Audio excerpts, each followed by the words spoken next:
Bro, gua denger kan lu waktu itu nanya-nanya ke gua kan, mau beli PS5 kan, dapat nggak di upsell? Ini baru iklannya nih baru banyak lagi nih di Instagram gue kan biasa algoritmanya kan gue mungkin pernah nyari PS gitu, terus tiba-tiba Ah, muncul iklan-iklan PS itu mulai ready stock lagi walaupun limited sekarang tapi harganya masih tinggi, gue masih ragu mau beli cuy. di situ berapa ya? Jadi kayak 15 juta tuh stick 2 sama kaset 1. Sama sih sebenarnya di Indonesia. Dan kayaknya Katanya memang sekitar 7 jutaan, 8 jutaan di Indonesia. agak harga normal bener. Harga normal segitu. Cuma Indonesia tuh nggak ada yang dapat harga normal, Pak. Nggak ada. Gue nih beli PS5 itu hampir 13 juta. Cuma satu stick tanpa game. Oke. Normalnya Berarti cukup normal lah ya, segitulah ya. sebenarnya normal harga sekarang ya. Kalau ngelihat harga normal itu kan ada dua versi tuh. Yang sekarang versi digital itu harganya sekitar 7,2 kalau nggak salah resminya. Nah versi yang disnya itu harganya 8 juta, beda sejutaan lah harganya. Tapi masalahnya itu nggak ada barang bro. Gue sampai nyari, gue telepon ke Sony Indonesia, gue telepon ke distributor yang biasa jual kan, nggak ada barang. Jadi mereka tuh kalau misalnya ngadain barang karena pandemi juga kan ya, jadinya mereka itu bikin pre-order. Lu bayangin aja, masa pre-order 10 detik habis? Dibeli-beli ya, beli itu berapa kali gue ikutin pre-order ya, jam berapanya dia bagi satu hari itu bagi 4 sesi 10 detik nih habis. Pernah sampai berapa begitu stoknya? nggak tahu, gue nggak tahu berapa. Jadi Mungkin begitu 10 kali, cuma 10 buah kali. stoknya dikit banget. Begitu gue coba masuk nih ya, gue sempat ada satu pre-order, gue masuk pre-order, begitu gue mau payment bayar habis. Gila kan, gue pre-order masuk, begitu gue mau payment kan gue masukin kartu dulu kan, habis cuy. Gila. Jadi dan itu dimanfaatkan sama reseller, makanya mereka dapat, terus mereka jual lah. Nah di Indonesia sendiri itu banyak stok itu yang ada stoknya non garansi Indonesia. Sebenarnya sama aja sih, mau pakai mesin apapun sebenarnya sama aja, non garansi Indonesia. Bahkan gue ini beli di Tokopedia 2 kali. 2 kali. Jadi waktu yang pertama itu gue cari-cari nih, bulan lagi ada rezekinya, gue pengen beli deh. Ya kan, gue udah sediain duit nih. Begitu ada dapat nih di Tokopedia, gue tanya sisa barang tinggal 2. Gue tanya kan, regennya bukan regen Indonesia waktu itu, dapatnya regen Jepang. Udahlah daripada barang nggak ada, gue tanya barang ada nggak? Ada pak, tinggal 2 gitu kan. Oh ya udah, pasti ada ya, ada, bisa dikirim hari ini, bisa, dijawab gitu.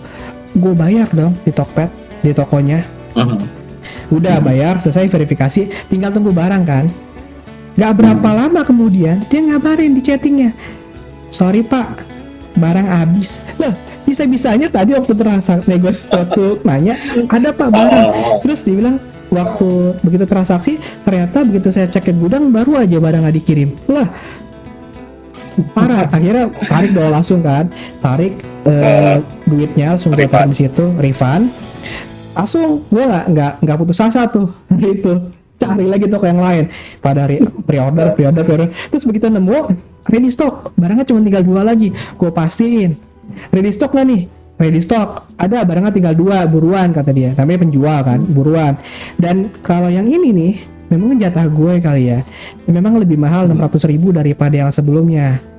Nah yang ini nih itu garansi Indonesia. Gue tanya, ini bergaransi Indonesia? Bener garansi Indonesia. Yaudah gue beli, dan alhamdulillah dapat barang langsung dikirim hari itu juga. Ya itu bro, karena stoknya dikit, peminatnya banyak, jadi yang punya uang sendiri itu belum tentu bisa dapat. Yes. Betul. Itu kelangkaan chipset soalnya, kalau setahu gua tuh kelangkaan chipset. Iya, apa namanya istilahnya, yang ada ininya kan, mineralnya, tembaganya apanya gitu ya. Iya, jadi tuh kayak nggak hanya PlayStation juga sih, semua yang terkait dengan chipset, elektronik ya kayak grafis, termasuk handphone. Handphone mungkin lebih aman bro, karena kalau handphone itu mereka kan sudah distribusinya banyak ya, mereka sudah stok duluan nih kalau handphone. Tapi bisa jadi kalau stoknya mulai tipis, mungkin tahun depan harga handphone akan mahal loh, bisa jadi akan lebih mahal karena stoknya tipis. Bahkan gue yang baca-baca nih, mobil elektrik aja itu produksinya harus agak tersendat karena chipsetnya kosong. Komponen komputer sekarang harganya wah gila dah. Kalau misalnya mau beli komputer sekarang mau rakit harganya nauzubillah deh, mendingan beli laptop daripada kalau sekarang tuh kita build PC bro. Oh ya, Benar.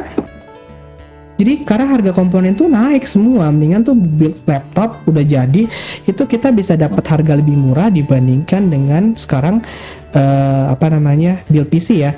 Harga GPU itu naiknya bisa 3 sampai 5 kali lipat tuh dari harga normal. Belum dipakai buat miner Bitcoin, miner yang cryptocurrency kan. oh iya. Itu Iya, pakainya iya. pakai pakai VGA kan, grafis. Terus gamer yang mau make jadinya karena barangnya makin tipis, produksinya tipis, di pasar juga tipis, ya biasa. Yang mainin kan kalau kayak gitu kan berlaku hukum ekonomi kan, tahan dulu, harga naik, lepas. Iya, iya.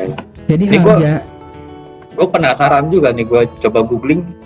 Jadi global chip shortage itu juga sekarang udah mulai memukul industri smartphone bro, ternyata. bisa jadi mahal kan tahun depan tuh handphone lebih mahal Iya. daripada harga biasanya. Mungkin Iya. handphone anggap apa paling gampang misalnya harga handphone 5 juta. Mungkin nanti begitu kelangkaan handphone bisa jadi harganya jadi 7 juta, 8 juta mungkin.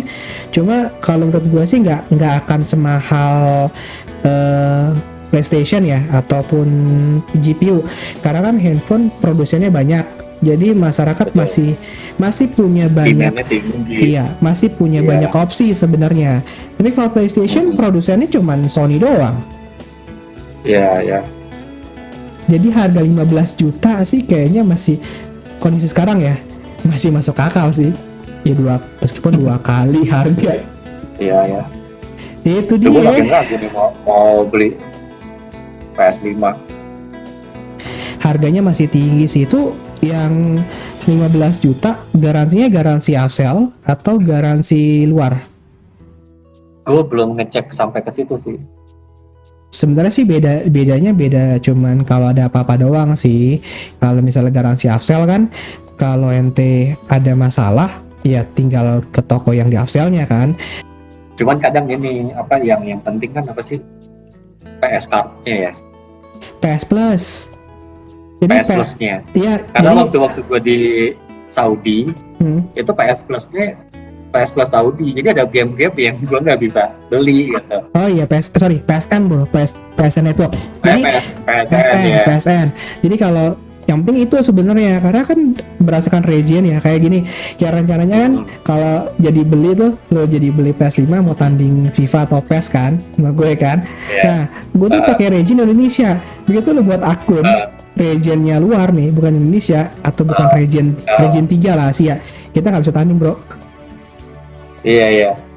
Jadi tapi Gua nanti waktu di Saudi itu nyari beli PSN-nya gue di Dubai. Jadi gue harus ke Dubai, gue beli PSN yang lebih terbuka gitu. sebenarnya lu bisa bikin PSN, mungkin bikin baru kali ya, bikin ID baru PSN, ID-nya jadi Indonesia. Jadi bisa pakai kartu Indonesia sih. Itu lebih ke arah kartu sih sebenarnya. Kan kita masukin kartu kredit atau kartu debit kan. Kalau lu masih punya kartu debit yang bisa transaksi luar negeri itu dari Indonesia, bisa pakai yang Indonesia sebenarnya, tinggal masukin aja karena dia ngeliat itu. Nah kalau misalnya kita masukin PSN-nya itu dari negara luar, region luar, terus kita masukin yang Indonesia, itu nggak mau tuh ditolak. Kita harus pakai PayPal kalau nggak salah, atau pakai debit yang memang dikeluarkan di negara itu, region itu. Beda gitu doang sih. Soalnya gini, gua kan di sini juga lagi mulai menikmati golf ya. Oh iya lo, dan mainnya juga beda cuy.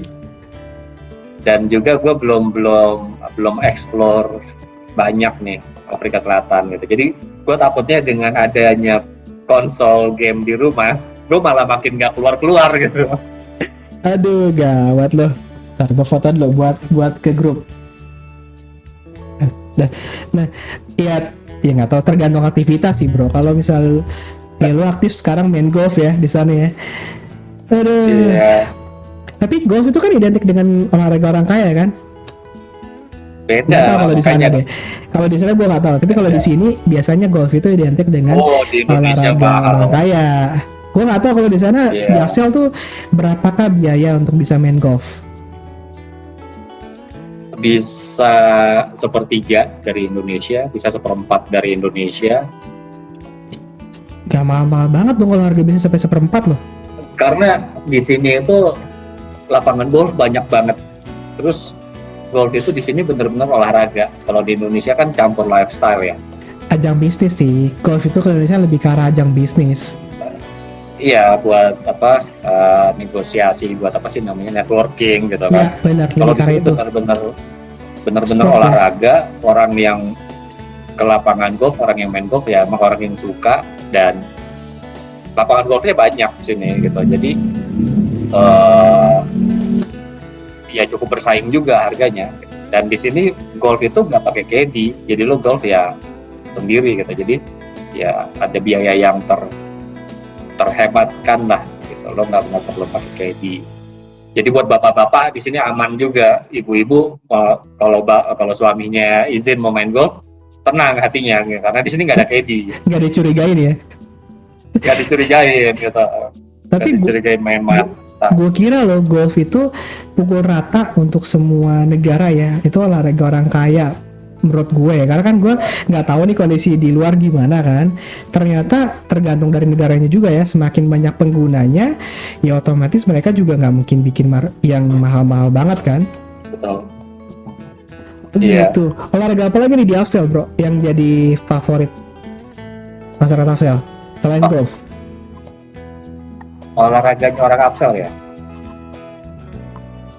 apa ya, mereka kriket, rugby, ini kan persemakmuran ya, jadi ya olahraganya orang-orang Inggris. Oh iya, dia persemakmuran Inggris ya. Jadi kayak India kan juga kriket, rugby-nya juga India juga jago kan ya. Ya. Oke. Kriket, tapi kalau sepak bola gimana di sana? Banyak gak peminatnya? Sepak bola banyak juga, apalagi di sini kan pernah jadi tuan rumah Piala Dunia juga 2010, Waka Waka EE. Oke, gue jadi inget lagunya tuh Shakira ya? Shakira kan, yang sekarang sama Pique. Gak tau masih sama Pique apa enggak? Masih kayaknya. Kalau kita jadi gosip. Gosip wax. Kan emang di podcast ini nggak jelas arah omongannya kemana. Dari PS5 jadi ngomongin bola kan, dimulai dari golf yang mindset gue kebuka sih dengan begini sebenarnya sih, dengan banyak interaksi dengan teman-teman yang punya jadi pengalaman. Banyak orang melihat ketika ada seseorang yang kita kenal lagi di luar negeri, terus dia bergaya, mungkin posting di sosial medianya dengan mungkin barang brand tertentu atau kendaraan tertentu atau aktivitas tertentu yang menurut kita di Indonesia itu mahal, menurut kita di Indonesia itu cuma orang kaya doang yang bisa punya brand itu misalnya. Tapi buat ketika ada di negara tersebut, itu banyak hal yang menurut kita itu mahal, di negara tersebut tuh sangat-sangat affordable, gitu. Sangat-sangat wajar gitu, dan memang orang di negara itu punya hal tersebut adalah sesuatu yang wajar gitu. Atau jadi kayak misalnya karena tingkat ekonominya mereka pendapatnya lebih tinggi kali ya daripada Indonesia. Beda kan, ketika brand-brand itu udah masuk ke Indonesia, ada biaya pengiriman, ada biaya pajak di situ gitu. Kalau misalnya di Eropa, brand-brand tertentu ya murah karena produksinya di sana, lisensinya dari sana, mungkin ya walaupun mungkin produksinya ada yang di negara ketiga ya, tapi lisensinya dari sana, perusahaan sana. Jadi ketika brand itu dijual di negara tersebut ya lebih murah. Kayak misalnya banyak factory outlet di Eropa itu yang jual barang-barang branded yang harga miring. Misalnya lo bisa dapetin Hugo Boss itu kayak ya affordable lah buat kita orang Indonesia gitu. Yang kalau kita beli di Indonesia ya jatuhnya mahal banget gitu. Ya kayak iPhone di Amerika kan jatuhnya kan murah banget ya, jadi kayak handphone rakyat kan. Itu Kalau di Indonesia dia. kan yang punya iPhone kan orang kaya doang, orang berduit doang. Cuma sekarang kalau misal kita beli handphone nih, masalahnya kan di SIM card kan. Handphone dari luar kita Iya. beli murah, begitu masuk ke Indonesia, email segala macam lu nggak bisa pakai ujung-ujungnya. Kalau lo mau pakai mahal-mahal juga, mendingan beli di Indonesia juga langsung kan. Iya. Ya, tapi kalau misalnya Ya, barang-barang kayak- di luar itu mungkin bisa lebih murah kali ya dapatnya ya. Iya, kayak misalnya lo lihat kalau di Afrika Selatan tuh ya, mobil Jepang itu malah mahal. Fortuner tuh mahal. Toyota Prado tuh yang punya tuh orang kaya. Tapi Mercy di sini mobil umum kayak Toyota Avanza di Indonesia. Ya, gua harus cek sih, tapi yang pasti kayak Fortuner tuh lebih mahal di sini. Tapi kalau Mercy itu di sini tuh half the price dari Indonesia, setengah harga dari harga Mercy di Indonesia. Berarti kalau orang Indonesia nih ngelihat postingan, anggaplah postingan lu deh, lu kan lagi di Afsel nih, tugas di Afsel kan. Begitu lo bawa Mercy, wih gila si Arif, kata Jerman tereng nih. Ternyata harganya emang sebenarnya harga di sana tuh lebih murah daripada harga Fortuner Toyota ya. Begitulah. Ya jadi ya kita nggak bisa membandingkan kondisi kita di Indonesia dengan kondisi teman-teman kita yang lagi di luar negeri. Cuma kan orang kita tuh langsung ngejudge berdasarkan apa yang dia lihat, tanya juga kagak. Kayak gue nih, Gitu. atau gini. Gue jadi inget percakapan kita yang rame-rame tuh, ya temen asik kan. Itu kan sempat ngomongin soal yang lu di awal kan bawa Mercy kan. Wih gila Mercy. Tapi kan gue nggak tahu nih sampai podcast di sini yang lu bilang bahwa harga Mercy di sini di Afsel lebih murah dibandingkan daripada harga Toyota. Ya begitu lu udah ngomong, ya wajar-wajar aja sih dapat kendaraan dinasnya Mercy di sana kan. Makanya, dan ya di sini sesuatu yang umum kayak Mercy itu kayak Avanza di Indonesia. Di jalan itu isinya Mercy semua karena ada pabriknya di sini. Jadi Sama. harganya bisa murah. Mungkin sama kali ya, kayak misalnya ya memang tidak head to head sih, tapi kalau ngelihat kayak Dubai kan banyak banget tuh Lamborghini, Ferrari, mungkin harganya nggak semahal ketika di Indonesia ya masuk. Betul banget, dan itu kan gue juga di Timur Tengah kan, sebelumnya gue di Riyadh kan. Waktu di Riyadh kan gue juga pakai mobil premium. Di Indonesia 1 koma, tapi gue di sana itu gue beli second sih emang, tapi harganya itu lebih mahal Avanza daripada mobil gua. Karena Avanza di sini apa Avanza di sana? Di Indonesia Cadillac harganya lebih murah dibandingkan Avanza dari di Indonesia. Avanza. Ya, yang punya Cadillac di Indonesia tuh impor CPU dari luar. Kalau barunya ya kayak mobil waktu gua di Riyadh itu 1 koma harganya. Tapi ya di Timur Tengah, di Saudi, di Dubai, di Uni Emirat Arab, karena nggak ada pajak, terus harga bensin murah, jadi orang affordable, orang bisa beli gitu. Dan harga belinya itu lebih murah dibandingkan harga maintenance. Jadi nggak heran ketika mobil rusak, mobil itu ditinggal gitu aja di pinggir jalan. Pantes. Jadi kalau lo ke Dubai, lo ke Timur Tengah, lo lihat ada mobil bagus-bagus sampai berdebu di pinggir jalan gitu. Ya itu orang yang beli mobil tapi nggak mau bayar maintenance, mungkin rusak atau apa ya ditinggal Bro, aja. Ini akan jadi judul podcast gua sih bro, karena orang tuh banyak, jujur gua nggak tahu ternyata di sana tuh di Dubai ya, gua nggak tahu tuh kalau Dubai itu, kita kira kan Dubai memang penghasilannya tinggi. Mereka memang daripada Indonesia penghasilan rakyat mereka lebih tinggi, tapi kalau misalnya tadi dari informasi yang lo kasih kan, itu sebenarnya kalau dibandingin harga mobil nih, itu harga mobil yang murah, dan mereka kalau misalnya perawatan lebih mahal daripada harga beli baru, ya wajar sih sebenarnya mereka kalau ada rusak dikit, penyok dikit, daripada gue bayar mahal, mendingan gue beli baru kan? Iya, ya gitu. Dan tapi mungkin akan berubah ya belakangan ini, karena ketika gue meninggalkan Saudi itu mulai ada pajak, mulai harga bensin mulai tinggi gitu. Jadi orang mulai beralih ke mobil Jepang di Saudi. Dan harga mobil Eropa dan Amerika itu terjun bebas. Jadi pas gue pulang, gue jual mobil gue itu udah setengah harga dari gue beli. Lu pakai berapa lama di sana, Saudi? 3 tahun. 3 tahun setengah harga turun ya? Separuh. Ya karena waktu itu emang harga bensinnya lagi naik, lagi tinggi, terus mulai ada pajak gitu. Jadi orang beralih ke mobil Jepang. Bro, suka duka jadi diplomat apa sih? Kan lu pernah ke Inggris, pernah kan?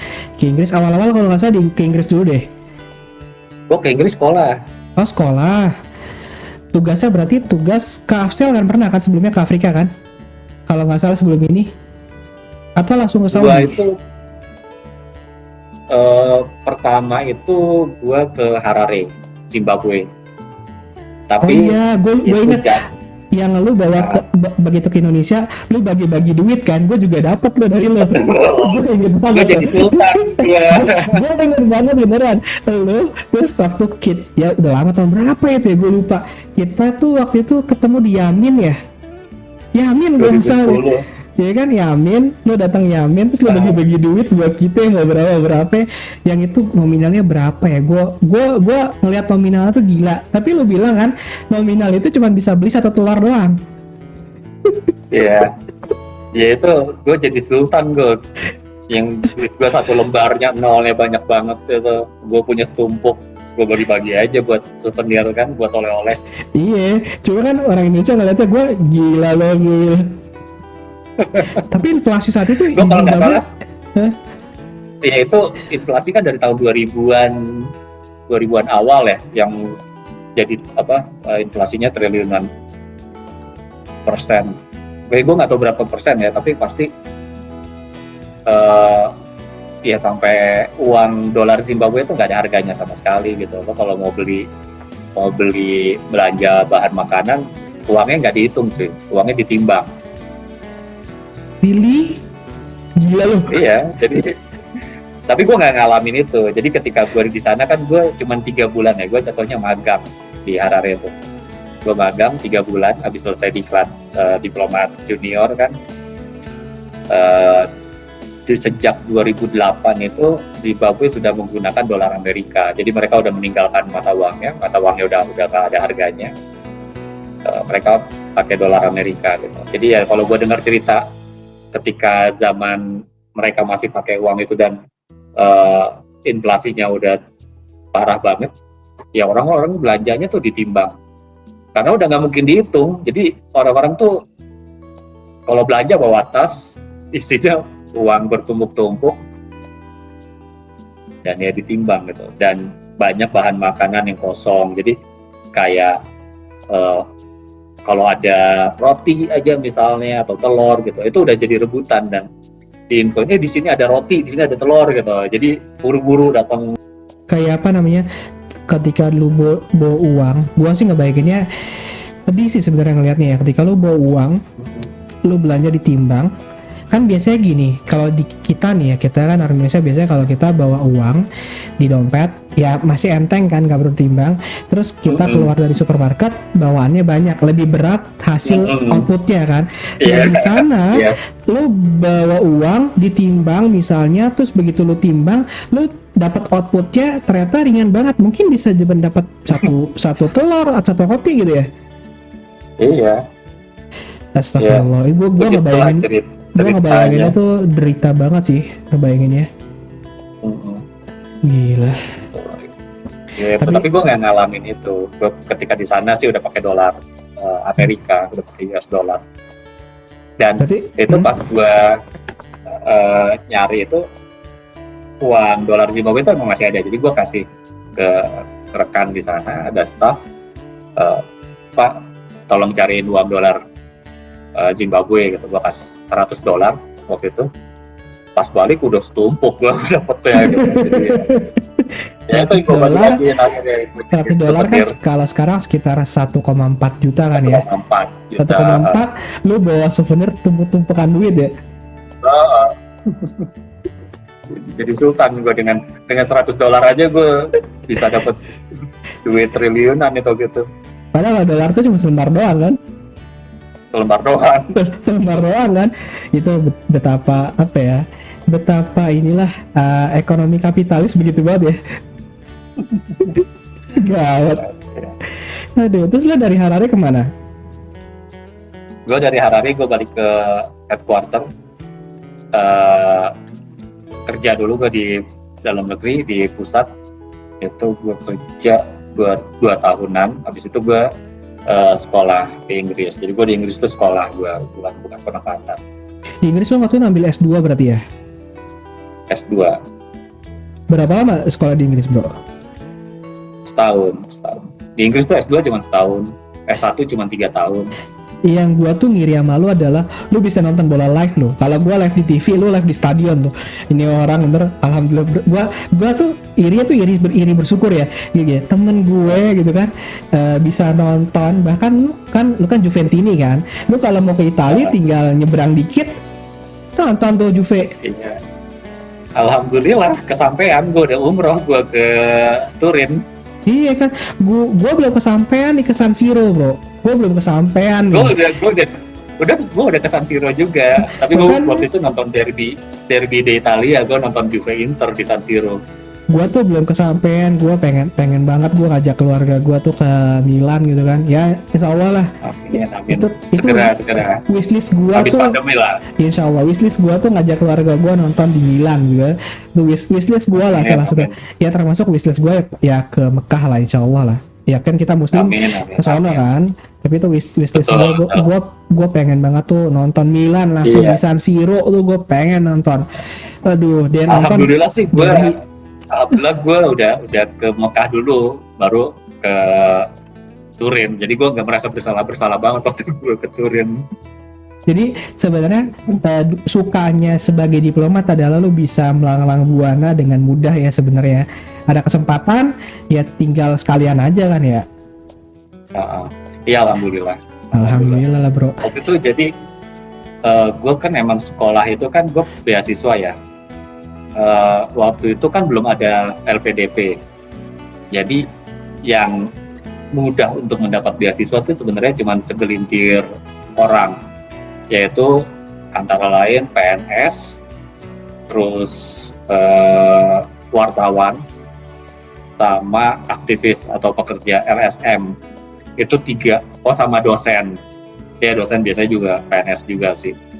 Ya jadi ya segelintir orang-orang itu aja yang biasanya dapat kesempatan mudah untuk bisa sekolah keluar, dan gue alhamdulillah termasuk bisa mendapatkan kesempatan itu. Jadi gue dapat, gue dananya itu dana World Bank tapi ngelola Bappenas waktu itu. Emang beasiswanya khusus untuk PNS. Berarti lu dapat cuti setahun ya untuk sekolah ya? Ya, namanya tugas belajar, tetap dihitung masa kerja sih. Dan itu berarti pengaruh ke ini jenjang karir dong. PNS kan ketika pendidikan kan jenjang karirnya akan ngaruh kan harus ya? Ya. Yes. Tapi ya di kantor gue itu bisa dibilang 90% S2. Diplomatnya ya. Gitu. Karena kita memang begitu nyemplung, begitu masuk nih. Kan selesai CPNS, kita diklat untuk diplomat junior itu 8 bulanan, terus magang ke luar negeri kayak waktu gua ke Harare itu 3 bulan. Habis itu kan baru masuk ke unit, baru kerja benerannya. Dan ketika masuk ke unit, itu udah disuruh keluar lagi gitu, maksudnya sama senior-senior gitu. Udah lu jangan lama-lama di sini, cari sekolah gitu. Jadi kita diplomat junior itu di Kemlu itu benar-benar didorong untuk sekolah gitu. Lu jangan-jangan nggak punya meja lagi di kantor di Indonesia? Ada. Oh ada, dikali aja kan, buat hemat tempat ngapain kan biasanya meja gitu kan? Biasanya gitu, begitu kita keluar kan sekolah atau tugas belajar gitu, ya meja kita bisa dipakai orang lain dulu gitu, dikasih ke orang lain lagi gitu, atau ada junior yang baru masuk lagi gitu. Nanti begitu kita pulang baru dicariin meja lagi, bisa pindah mejanya. Oke. Lo terus habis lo sekolah kelar setahun balik Indonesia dulu dong? Balik ke Indonesia, gue di Indonesia. Balik ke Indonesia, gue balik 2013. 2015 baru gue berangkat first posting. Jadi gue 3 tahun setelah sekolah, gue 3 tahun di Indonesia, baru gue berangkat first posting ke Saudi. Berarti Saudi itu tugas resmi pertama ya, jadi diplomat ya? Yes. Itu lo pilih atau memang yaudah langsung penugasan? Kita bisa punya preferensi, tapi gak ada garansi kita bakalan dapat apa yang kita mau. Jadi ketika udah tiba saatnya posting, saya udah eligible buat posting, kita mengusulkan untuk bisa posting gitu kan, dan itu dibahas nanti. Jadi ada rapatnya, yang ikut rapat tuh ada bagian sendiri yang menangani kepegawaian di unit itu. Nanti dibuka tuh. Jadi kan diplomat itu, bro, ini mungkin untuk informasi juga, ada tingkatan-tingkatannya, ada rank-nya namanya, ada pangkat-pangkatnya kayak militer. Jadi diplomat itu mulai dari atase sampai ke ambasador, sampai ke dubes gitu. Jadi ada attaché, third secretary, second secretary, first secretary, counselor, minister, baru ambasador. Gitu. Nah, kalau lu sendiri apa sekarang? Sekarang gue masih second secretary. Nanti Oktober gue insya Allah first secretary. Gue lagi mengajukan kenaikan karena memang udah waktunya untuk bisa naik secara reguler. Harus kayak ASN normal nggak sih? Setahu gue kan kalau ASN zaman dulu nih biasanya kan 4 tahun sekali ya dia baru kenaikan pangkat. Nah kalau di DPLU sendiri itu perlu batasan waktu nggak, minimal berapa tahun baru dia ngajuin? Sama, 4 tahun juga. Itu yang reguler gitu. Ada percepatan kenaikan pangkat istimewa itu kalau dia berprestasi banget gitu. Kalau ada punya prestasi tertentu ya yang istimewa, dia bisa mengajukan kenaikan pangkat istimewa. Jadi bisa 3 tahun, bisa 2 tahun gitu. Tapi juga walaupun reguler 4 tahun, ada dari tingkat tertentu ke tingkat tertentu yang ada syarat tambahan, yaitu sekolah atau diklat gitu. Jadi ada diklat diplomat itu ada 3, diklat diplomat junior, diklat diplomat media, sama diklat diplomat pimpinan utama gitu. Berarti step-stepnya sama aja kayak ASN yang lain ya, lembaga negara lain lah ya. Mereka kan ketika mau naik jabatan biasanya ada diklat tertentu kan harus dilalui kan. Ya, sama kayak TNI kan ada sesko kan, tiap ada dari pangkat apa ada pendidikannya lagi, ada pendidikannya lagi gitu. Terus di Arab Saudi gimana bro, ente selama di sana? Menarik sih, gue seperti ada di front seat-nya, di kursi terdepan, menyaksikan sejarah pergeseran negara Arab Saudi dari yang konservatif banget ke moderat, ke yang buka bioskop ya? Moderat, gitu. Yang buka bioskop sekarang ya kalau nggak salah. Ya, yang perempuan bisa nyetir, ada bioskop, yang muda mulai bisa ada musik, pertunjukan musik, konser gitu. Itu pas gue di sana itu gue ngelihat secara gradual perubahan-perubahan itu gitu. Karena begitu gue datang di sana kan rajanya masih Raja Abdullah. Raja Abdullah kan masih bagian dari Arab Saudi yang konservatif. Setelah gue baru nyampe 5 harian, Raja Abdullah meninggal, diganti Raja Salman. Nah, Raja Salman kan sekarang juga anaknya kan Muhammad bin Salman yang putra mahkota kan, kalau orang bilang ya putra mahkota, yang orang bilang secara de facto-nya Raja Arab Saudi ya Muhammad bin Salman ini gitu. Dia yang lebih banyak mengendalikan kebijakan Arab Saudi. Dan Muhammad bin Salman ini didikan Barat, punya mindset-nya ya mindset Barat gitu, lebih ke mindset Barat gitu. Jadi ya sejak Raja Salman mulai ada perubahan-perubahan ke Arab Saudi yang lebih terbuka. Ya gue ngalamin itu, gue mulai melihat di mana kewenangan polisi syariah itu dipretelin. Kalau dulu polisi syariah bisa nangkep orang, kalau sekarang nggak bisa. Polisi syariah cuma bisa menghimbau. Jadi jatuhnya kayak lembaga dakwah atau ya cuma bisa menghimbau aja tapi nggak bisa nangkep, nggak bisa menindak gitu. Berarti sekarang tuh Saudi lebih bebas ya, lebih apa ya? Ya untuk masyarakat untuk menyuarakan sesuatu berarti juga lebih bebas dong ya dibandingkan yang sebelumnya. Ada kalau ngomongin politiknya ada ambiguitas, ada anomali di Saudi sekarang. Di satu sisi secara kehidupan sosial masyarakatnya lebih terbuka, tapi kehidupan politiknya masih bisa dibilang masih otoriter karena ya masih kerajaan di sana gitu. Beda dengan Inggris ya, karena kalau di Saudi kan kerajaannya masih lebih kental dibandingkan kerajaan di Inggris kan. Ya, kalau Inggris kan kerajaannya kan udah nggak punya peran di perpolitikan. Kalau di Saudi kan memang monarki absolut. Kalau Inggris mungkin apa sih namanya monarki konstitusional gitu. Satu hal yang paling yang megang yang mungkin paling positif buat ente adalah ke Mekah aksesnya gampang banget dong ya. Alhamdulillah banget. Itu ya berkah banget sih gue kesana. First posting juga kan masih muda gitu. Gue bisa bolak-balik ke Mekah, Madinah, bisa ziarah. Karena orang Indonesia mana yang Muslim yang nggak pengen kesana loh, semuanya pasti pengen kesana kan. Betul. Iya, bokap gue aja di sini udah di Afsel aja gue masih pengen kesana kalau udah nggak pandemi. Gue udah punya niat. Nyokap gue dua kali sih umroh sih, memang pengen aja kesana lagi. Bokap gue pengen ya umroh, abis itu pengen haji, cuman kuotanya kan susah kan sekarang. Terus udah nyuruh gue nih cari haji khusus, pandemi, ya sudah. Iya. Ya belum. Ya sampai bokap gue suruh cariin haji khusus dong. Ya memang harganya akan lebih mahal sih memang, tapi lu bisa berangkat lebih cepat kan kalau haji khusus kan. Tapi ya itu, ya pandemi kan, kita tahun ini juga kemarin nggak ada kan dari Indonesia kontingen haji kan. Yes.